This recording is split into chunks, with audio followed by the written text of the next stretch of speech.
Hello friends, good morning. നമ്മുടെ Kerala T V സീരിയലിലേക്ക് എല്ലാവർക്കും സ്വാഗതം. അങ്ങനത്തെ മോഹനെ ചുരുട്ടിക്കൂട്ടി പാക്ക് ചെയ്തിട്ട് ജോണും അതുപോലെ നമ്മുടെ വല്യാമ്മയും കൂടി ഇങ്ങ് പോരും കേട്ടോ. അപ്പോൾ വല്യാമ്മ പോരുന്ന സമയത്ത് അവിടുന്ന് കുട്ടിച്ചൻ്റെ കയ്യിൽ കൊടുത്തിട്ടാണല്ലോ മോഹനെ വിട്ടിരിക്കുന്നത്. വല്യാമ്മയെ മോൻ വിളിക്കുക, അപ്പച്ചി ഇത് എവിടെയാണെന്ന് ചോദിച്ചു. അപ്പോഴേക്കും നമ്മുടെ വിഷ്ണുവിനെ മൊത്തത്തിലൊരു സംശയം. വിഷ്ണു ആണെന്നുണ്ടെങ്കിൽ ഇങ്ങനെ എല്ലാം ഒരു പോലീസ് കണ്ണോടുകൂടി കാണുന്നത് കൊണ്ട് എന്തൊക്കെയോ എവിടേക്കോ സ്പെല്ലിംഗ് മിസ്റ്റേക്കുകളൊക്കെ നമ്മുടെ വിഷ്ണുവിന് തോന്നുന്നുണ്ട്. വിഷ്ണു വന്നിട്ട് ഇങ്ങനെ എല്ലായിടും ഒന്ന് അരിച്ചു വെറുക്കി ഒന്ന് സൂക്ഷ്മമായി നിരീക്ഷിച്ച് അവിടെ നിൽക്കുക.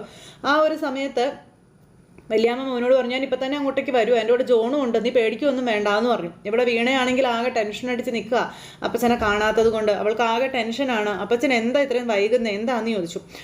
വിവരങ്ങളൊക്കെ ഞാൻ വന്നിട്ട് പറയാം മക്കളെ, നീ ഫോൺ വെച്ചോ, ഞാൻ ഇപ്പം തന്നെ അങ്ങോട്ടേക്ക് എത്തും എന്നും പറഞ്ഞ് ഫോണും അങ്ങ് കട്ട് ചെയ്തു. അത് കഴിഞ്ഞപ്പോൾ ജോണും അതുപോലെ തന്നെ നമ്മുടെ വല്യാമ്മയും കൂടി ഇങ്ങനെ സംസാരിക്കുകയാണ്. അവിടെ എന്നെ കാണാത്തത് കൊണ്ട് വീണക്കൊച്ച് ഭയങ്കര സങ്കടത്തിലാണെന്നാണ് പറഞ്ഞത്, നമുക്ക് എത്രയും പെട്ടെന്ന് അങ്ങോട്ടേക്ക് ചെല്ലണം എന്നുള്ള കാര്യമൊക്കെ ഇങ്ങനെ പറയുക. അപ്പോൾ അത് കേട്ട് കഴിഞ്ഞപ്പോൾ പിന്നെ അവൾക്ക് സങ്കടം വരാതിരിക്കുമോ, അവൾ ഏറ്റവും കൂടുതൽ ആഗ്രഹിച്ചത് അങ്കിൾ കൂടെ ഉണ്ടാകണമെന്നല്ലേ എന്നും പറഞ്ഞ് ജോണും ഇങ്ങനെ പറയാം കേട്ടോ.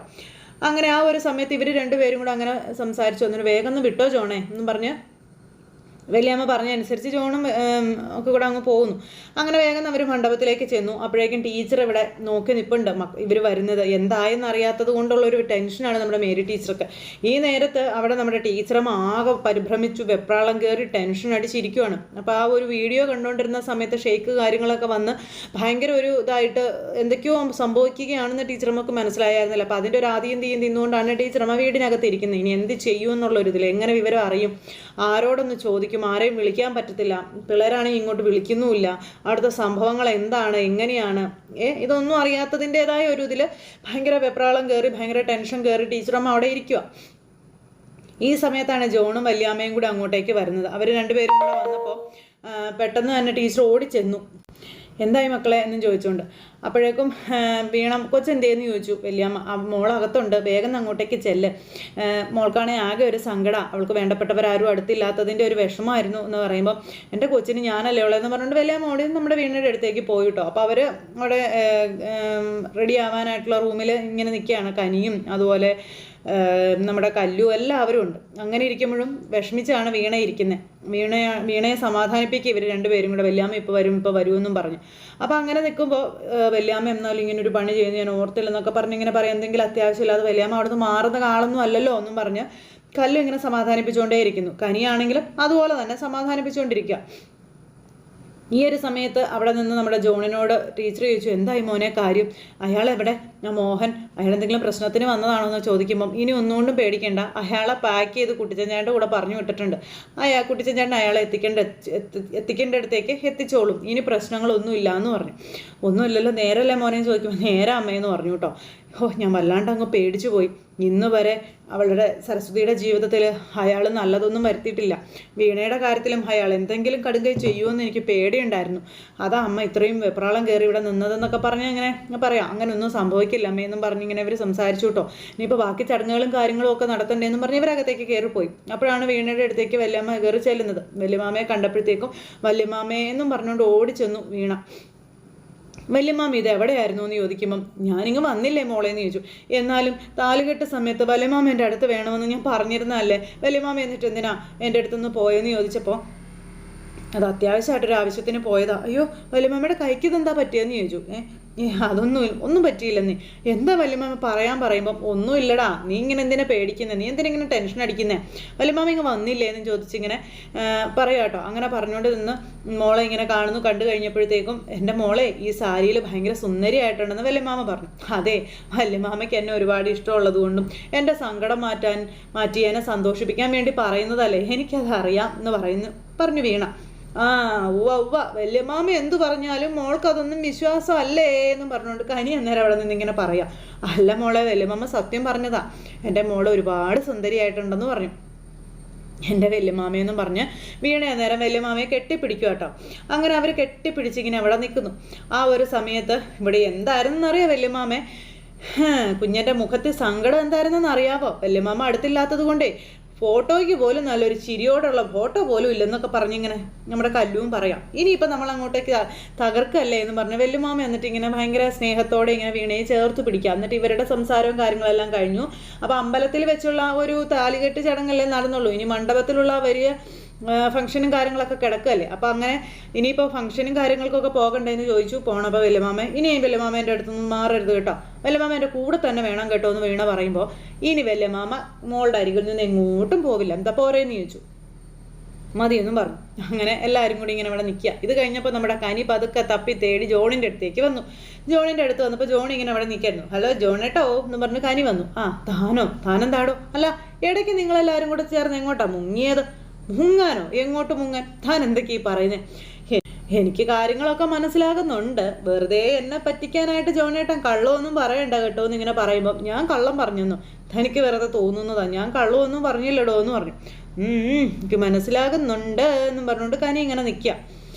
എന്തായാലും ഇന്ന് ജോണേട്ടനെ കാണാനേ നല്ല സുന്ദരനായിട്ടുണ്ടെന്ന് പറഞ്ഞു. പിന്നെ സുന്ദരനാകാതെ കസവും മുണ്ടും നല്ല അടിപൊളി ഷർട്ടും, എനിക്ക് ഇത് വീണ എടുത്ത് തന്നതാണെന്ന് പറഞ്ഞു. ആ വീണ എടുത്ത് തന്നതാണോ?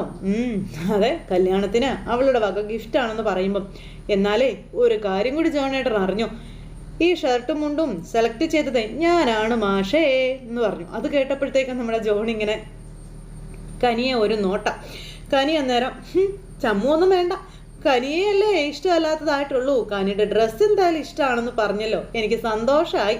അങ്ങനെ ഇനിയും ജോണേട്ടൻ കനിയെ അംഗീകരിക്കാനിരിക്കുന്നതേ ഉള്ളൂ എന്നൊക്കെ പറഞ്ഞ് നമ്മുടെ കനി ഭയങ്കര ഇതായിട്ട്, അതായത് ജോണിനെ തനിക്ക് ഇഷ്ടമാണെന്നുള്ള രീതിയിൽ തന്നെ ജോണിൻ്റെ അടുത്ത് സംസാരിക്കാം. എന്നെ ഇഷ്ടമല്ല എന്ന് പറഞ്ഞാൽ ജോണേട്ടനെ കൊണ്ട് ഞാൻ മാറ്റി പറയിക്കും എന്ന് പറഞ്ഞ് അവിടെ നിന്ന് തുള്ളിച്ചാടി അങ്ങ് പോയി കേട്ടോ. അങ്ങനെ നമ്മുടെ കനി അവിടെ നിന്ന് അങ്ങ് പോയി കഴിഞ്ഞപ്പോൾ ജോൺ ഒരു ഇഷ്ടത്തോടെ കനിയെ നോക്കിക്കൊണ്ട് ഇങ്ങനെ നിൽക്കുക. എന്തായാലും ജോൺ കനിയെ വിവാഹം കഴിച്ചാൽ കനിയുടെ ഭാഗ്യമായിരിക്കും അത്. അങ്ങനെ ആ ഒരു ഇതിൽ നമ്മുടെ ജോണും ചെറിയൊരു ഇഷ്ടമൊക്കെ ഉണ്ടോ ഇത് ഇല്ലയോ എന്നൊക്കെ ഒരു സംശയം വരുത്തി ഒരു കള്ള ചിരിയൊക്കെ ആയിട്ട് അവിടെ അങ്ങനെ നിൽക്കുകയാണ്.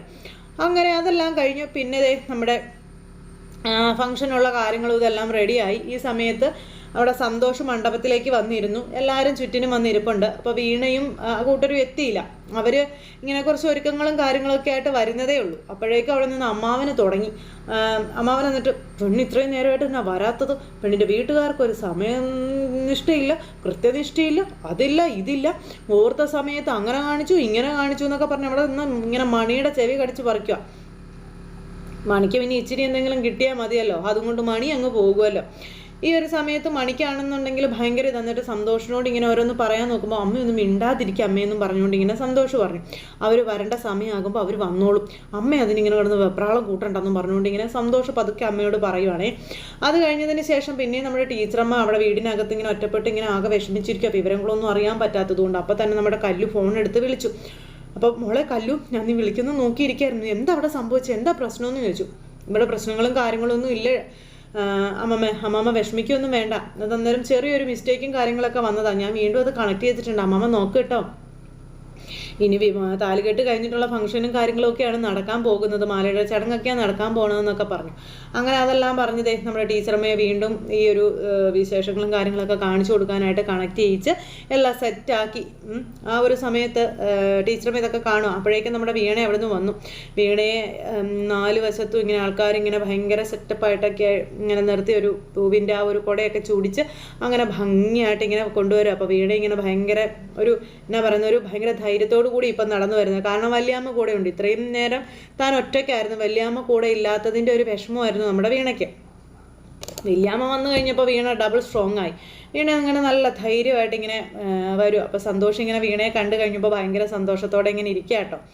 അങ്ങനെ വീണയെ ചിരിച്ചിങ്ങനെ നോക്കിക്കൊണ്ടിരിക്കുമ്പോൾ വീണ ഭയങ്കര ഒരു ബോൾഡായിട്ട് ഇങ്ങനെ നടന്നിങ്ങനെ വരുന്നു, മണ്ഡപത്തിൽ കയറിയിരിക്കുന്നു. അങ്ങനെ അവരുടെ ബാക്കി ചടങ്ങുകളും കാര്യങ്ങളും എല്ലാം അവിടെ നടത്തുക.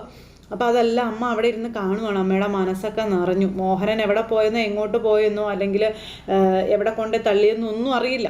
ഇനിയിപ്പോൾ മോഹൻ ആ മനുഷ്യനെ വല്ലതും ചെയ്തിട്ട് തിരിച്ചു വരുമോന്നും അറിയില്ല. എന്തായാലും വിവാഹ കാര്യങ്ങളൊക്കെ വളരെ ഗംഭീരമായിട്ട് തന്നെ മനോഹരമായിട്ട് തന്നെ നടത്തിയെടുക്കാനായിട്ട് ഇവരെ കൊണ്ട് പറ്റി. ഇവരത് ചെയ്യുകയും ചെയ്തു. എന്തായാലും അതിനുശേഷം വീണയുടെ ചടങ്ങുകളും കാര്യങ്ങളും എല്ലാം അവിടെ നടത്തുന്നു. വല്യമാമ വന്ന് വീണയുടെ കൈ പിടിച്ചു കൊടുക്കണമല്ലോ. അപ്പോൾ അതിന് വേണ്ടിയിട്ട് വല്യമാമയെ വിളിപ്പിച്ചു. വല്യമാമ വന്നു വീണയുടെ കൈ പിടിച്ച് നമ്മുടെ സന്തോഷിൻ്റെ കയ്യിലേക്ക് വെച്ചു കൊടുത്തു.